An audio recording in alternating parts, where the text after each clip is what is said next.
ఆయన సినిమా కోసం ఆయన నానేమో జనాల కోసం వచ్చి అన్నా అది ఒకటేనా అన్నా ఇంత ముందు తరిసింది ఎట్లా పోవాలన్నా రోడ్లు వేసేటప్పుడు కానీ ఏదన్నా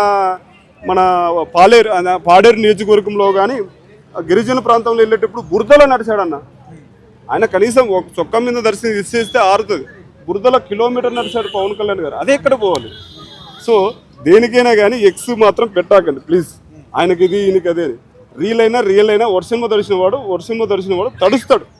సో జగన్మోహన్ రెడ్డి తడిశాడు పవన్ కళ్యాణ్ తడిశాడు ఇప్పుడు అది తీసుకొచ్చేదని ఆ పాలిటిక్స్ పరంగా ఆయన రోడ్డు మీద పోతున్నాడు అప్పుడే టైం వరకు వర్షం పడింది ఈయన ఏం చేశాడు మీటింగ్ పెట్టాడు ఓజీకి సంబంధించి ప్రీ రిలీజ్లో అప్పుడు వర్షం పడింది తడుస్తున్నాడు దానికి ఎంటర్టైన్మెంట్ ఇచ్చాడు మనకి ఏదైనా కానీ ఒకటన్నా బురదలో కిలోమీటర్ నడిచినప్పుడు లేనిది ఇప్పుడు ఎందుకు వచ్చిందన్న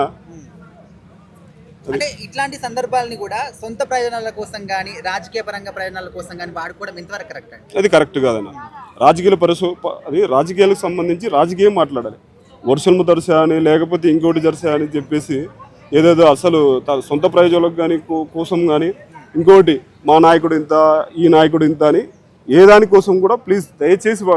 వాళ్ళ ప్రయత్నం వాళ్ళు చేస్తున్నారు ఒకరు రోడ్డు షో చేస్తారు ఒకరు మామూలు షో చేసుకుంటూ వెళ్తారు వర్షం కలిస్తే అదేదో వాళ్ళకు కొంచెం మా నాయకుడు బాగా ప్రచారం చేశాడే అని అంటారు అంతే